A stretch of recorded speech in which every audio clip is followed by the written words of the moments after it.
Okay, we will talk about services and products now. Why this is important? I know I've been mentioning in different parts of the course that we have companies that they like to do service.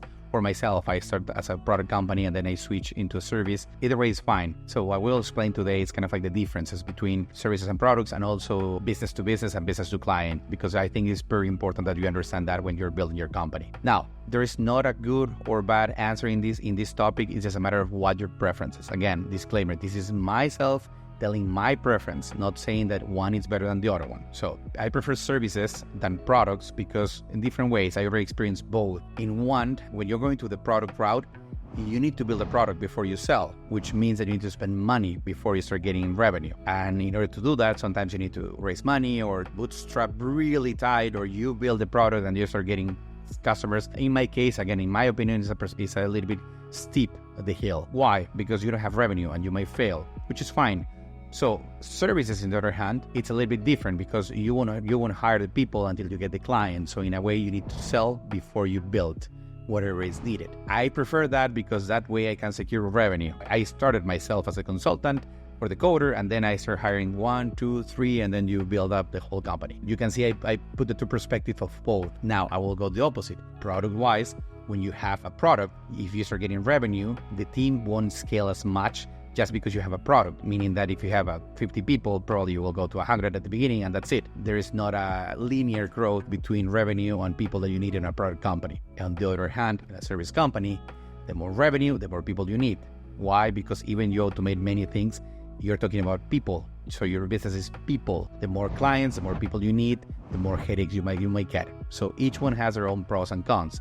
In fact, there's going to be people that probably are going to mention, but why you don't do both or why you don't try both? Actually, I tried at Tecton, tried to do services and products, but the most critical part is that the team is different. And here we can go as deep as what people like and all that.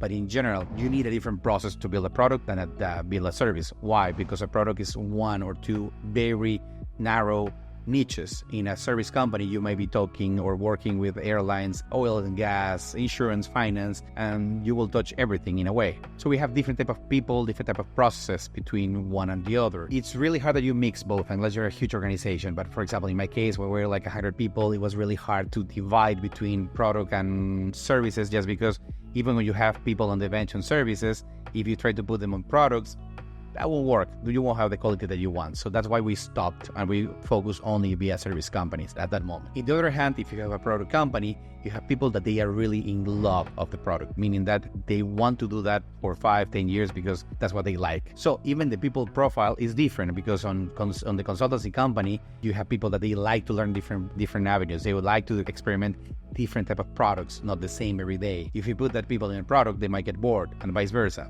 So it's a complete different company, in my opinion. That's kind of like between services and products. Now that we covered that, we go to like, who are we selling that? Because you can have a product and a service company that they do B2B or B2C, business to business or business to client. Again, I will repeat the disclaimer many times because otherwise people will say that what I'm saying is supposed to be the truth and it's not. It is my opinion.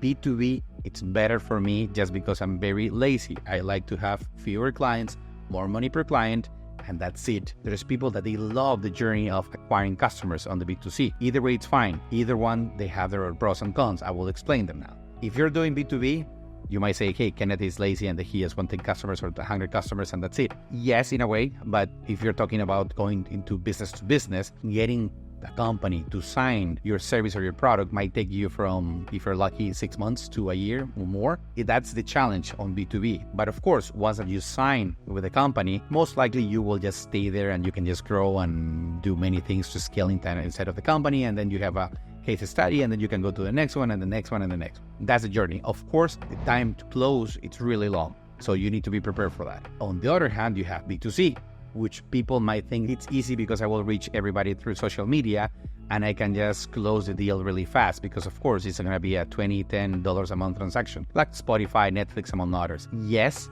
but also it's an issue because the amount of money, amount of effort and campaigns that you need to do in order to reach the right people might be really expensive. On top of that, you might be closing something really fast, but that doesn't mean that it will stick with you because they may leave because there are better tools, there are better platforms, or they don't have the money. And that's the way it could be challenging. So again, there is nothing good or bad. It depends on your appetite, what you like to do, what type of risk because there's risk on everything. So I prefer the risk of B2B because I can manage the customers. I know how that world works. I prefer that. I'm not so good, I'm terrible at social media, so I will never make it on the B2C side. And I don't have nothing that might work for the B2C as well, and that takes us to who are you selling. But in general, you need to be very clear of what type of journey do you want to do. One, you might be dry for 6 months because you don't have customers, or it's going to take you a lot of effort. And there are different techniques to approach customers in each way. In B2B, perhaps you go and tell them, hey, I have this service that you want to try, test it for free for 3 months, and if you like it, we can just continue with you, or we will do a POC or things like that. In B2C, it's the same because perhaps I will have to give you like Netflix. I think at the beginning was 1 month free for each credit card, and that's great because people were testing Netflix, and then suddenly Netflix realized that people were putting 12 credit cards and they had Netflix for free for a year. So each one pros and cons. So just try to be certain of what path you want to choose. And of course, there are more. B2B and B2C are not the only ones. You have B2B2C and all the combinations that you like. Just be sure of who are you targeting, what do you really like, and focus. Because sometimes what ends up happening, you lose focus. So sometimes happens that you're doing services and then suddenly you do products. Or worse, you do one service and then you want to add 3 more and you lose the focus. So try to be sure of what you're doing.